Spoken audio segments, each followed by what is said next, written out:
পরবর্তীকারে আলমের হাবিব জনাবে মুহাম্মদুর রাসূলুল্লাহ সাল্লাল্লাহু আলাইহি ওয়াসাল্লাম ফরমাইন, আল্লাহর হাবিবে ফরমাইন আমার সাহাবায়ে কেরাম গন্ডে মুনাফিকর আলামত হইয়া থাকছে তিনটা, আর অন্য হাদিসও আনছেন চারটা। এক আলামত হইল মুনাফিকর ইজা হাদ্দাসা কাযাবা, মুনাফিকে মারতে সময় মিছা মাতিব। ওয়াইজা ওয়াদা আগলাবা, মুনাফিকে যখন মানুষরে ওয়াদা করব তখন খিলাফ করব, ওয়াদা হুরাইতো নাই। ওয়াইজা তুমি না খানা, মুনাফিকে আমানতর খিয়ানত করে। আর অন্য হাদিস শরীফ আরো আলামত হইল ইজা খাসামা ফাজারা, মুনাফিকে গালিয়াইতে সময় অশ্লীল ভাষা ব্যবহার করব, মা বাপ তুলিয়া গালি গালাজ করব, কোনো দ্বিধাবোধ করতো নাই। জেলা মাংস শরীর কোনো ক্যান্সার হয়ে গেলে সামান্য জায়গা ফসা ধরলে ডাক্তারে খাটিয়া বালাই দে, ওলা নানি বলে রোগ বড় হইলে সারা মানুষ ফসি যাব। ওলা যদি মুনাফিকর চাইর আলামতর মাঝে এক আলামত কোনো মুমিন ওটা নাই যায়, মুমিন বন্দা যদি জীবনে চিন্তা করি দেখো হয়তো মিছা মাতা আরম্ভ করি দিছ, নতুবা ওয়াদার খিলাফ করো, মানুষরে ওয়াদা দে হুরা করো না, আমানতর খিয়ানত করো, আমানত দিলে মানুষের আমানত দেও না ঘুরাইয়া, অথবা তুমি মানতে সময় গালি গালাজ করো, অশ্লীল ভাষা ব্যবহার করো।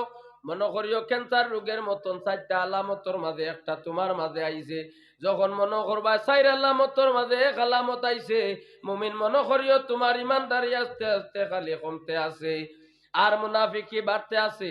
এখন প্রশ্ন হইল যদি মুনাফিক কোনো মুসলমান হয়ে যায়, মুনাফিক হয়ে গেলে তার জায়গা আল্লাহর যাতে খানো রাখছেন, বলে ইন্নাল মুনাফিকিনা ফিদ দারকিল আসফালি মিনান নার, মুনাফিকের জায়গা হইল দুজখের একবারে নিম্ন স্তরে, যেখানোর নাম হইল আসফালে নার। ইন্নাল মুনাফিকিনা ফিদ দারকিল আসফালি মিনান নার, ই জায়গা ইকান কোন জায়গা, বলে দুজখের একবারে একদম নিচ স্তরের জায়গা, যেখান থাকি যেখানে অত ভয়ানক কাজা বয়া থাকবো, ইকানো পাক পরবর্তীকারে আলমে মুনাফিকি নকলরে নিয়া রাখবা। এখন প্রশ্ন হইল আমরা তো নবীর উম্মত, আমরা তো ইমান আনছি আল্লাহ এবং নবীর উপরে আনছিনি না? না আনছিনি, আল্লাহরে মানছি, নবীরে মানছি, আমরা অবশ্যই ইমানদার, মুনাফিক নাই। মুনাফিকর আলামত গুলা আমাদের মধ্যে আইতো না, কারণ রাসূল করিম সাল্লাল্লাহু আলাইহি ওয়াসাল্লামের মধ্যে যে সিফত গুলা আসলো, একটা হইল আমার রাসূলুল্লাহ সাদিক আল্লাহ সত্যবাদী, এর লাগি আমরা কোনোদিন মিছা কথা কইতাম না। আমরার বয়স 50, 55, 52, 63 আসেনি, 70 বছর 83, 85 পর্যন্ত আছে। দেখো আমার রাসূলুল্লাহ 63 বছর ছিল, 63 বছর জিন্দেগির মাঝে যে জনাবে মুহাম্মদুর রাসূলুল্লাহ সাল্লাল্লাহু আলাইহি ওয়াসাল্লাম একটা শব্দ মিছা মাতি শুনায়, নাম হইল মুহাম্মদুর রাসূলুল্লাহ, সুবহানাল্লাহ। যদি আমার নবী সারা জিন্দেগি 63 বছরের জিন্দেগি যদি সত্য রূপে লইয়া যাইতা পারলা, মক্কার মুসলমান হলে কলিমা ইমানর কলিমার এলান হওয়ার আগে, নবীর সাহাবায়ে কেরাম হলে কলিমা পড়ার আগে মক্কা নগরের যত বিধর্মীয় হল আসলা সারায় আব্দুল্লাহর ছেলেরে কিন্তু আমিন হইতা, আমানতদার হইতা, আর নবীরে সাদিক কইতা, সত্যবাদী।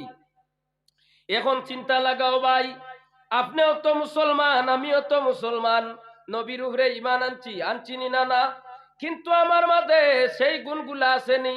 নবীর উম্মত তো আমি দাবিদার, হিকানো আপনি কই আনছেন জীবনে ভালো মন্দ সব জিনিসের উপরে ইমান আনলাম, আল্লাহর এবং নবীরে আমি মানি লাইলাম, আল্লাহ নবীর কথা গুলা হুকুম আর রুকুন গুলা মানমু, কিন্তু নবিয়া জীবনে মিথ্যা কথা কইছেন না, উম্মতে তো মিছা মাত ছাড়া জমিনও চলতে পারেন না। এর লাগি যদি আপনার জীবনে দেখেন মিছা মাথায় আপনার আস্তে আস্তে পাকলিলার মাটিতে সময় দেখা যায় মিছা ছাড়তে পারেন না। রাসূল করিম সাল্লাল্লাহু আলাইহি ওয়াসাল্লামের কাছে একদিন একজন সাহাবী আইলা, কইলা ও নবী সব গুনাহ আমি করি, নবী আপনি আমারে ঔষধ হোক গুনাহ ছাড়ি দিতাম, এমন কোন গুনাহ নাই নবী, সব গুনাহ আমি করতে থাকি, গুনাহ থাকি বাঁচতে পারি না। আল্লাহর হাবিব সাল্লাল্লাহু আলাইহি ওয়াসাল্লাম ফরমাইলা সাহাবীরে সব গুনাহ করি আজ থাকি এক সপ্তাহ পর্যন্ত, কিন্তু একটা শর্ত হইল তুমি মিছা কথা কিন্তু এক সপ্তাহ কইতাই না। সুবহানাল্লাহ।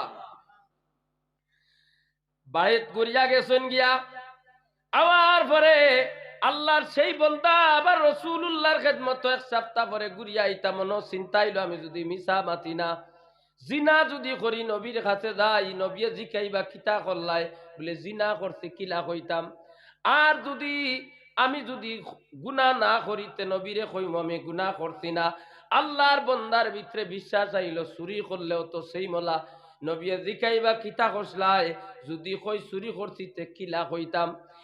একমাত্র মিসামাত আল্লাহর বন্দায় এক সপ্তাহ ছাড়ার কারণে আমার রসুল্লাহর সম্মুখে এক সপ্তাহ পরে আইয়া কইলা, নবী গো আমি মাত্র এক মিসামাত ছাড়ার কারণে আল্লাহর জমিনের যত নাফরমানি আছে আমার আল্লাহর সমস্ত নাফরমানি ছাড়ি দিছি। কক্কা সুবহানাল্লাহ। এর লাগি মিসামাতটা কি বাসন জানি।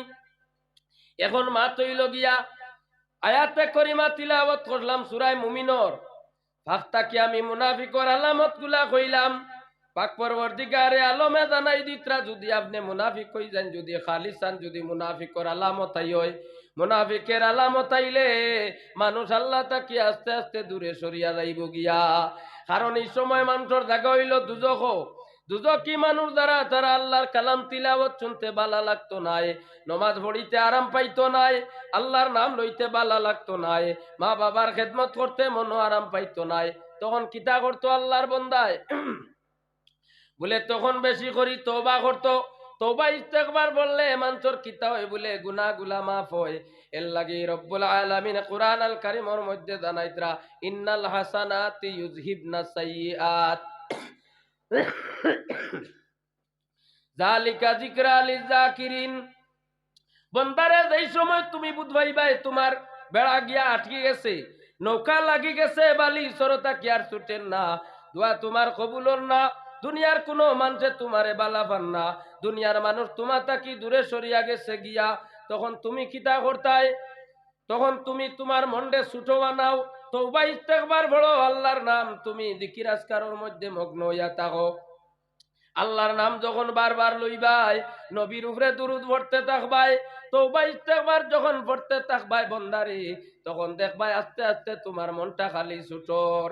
পাক পরবর্তীকারে আলমে কুরআন আল কারীমের মধ্যে জানাইতরা ইন্নাল হাসানাতি ইউযহিবনাস সাইয়্যাত। বন্দায় যখন নেক কাম আরম্ভ করব, তার গুনাহগুলো আস্তে আস্তে খালি কমতে থাকবো। গুনাহ যদি আরম্ভ করে নেক কমতো নাই, তবে গুনাহ যখন আরম্ভ করবো নেক তো থামাই থাকবো, নেক করতো নাই, তখন বন্দার খালি দিলর মাঝে কলব খালি দাগ পড়বো।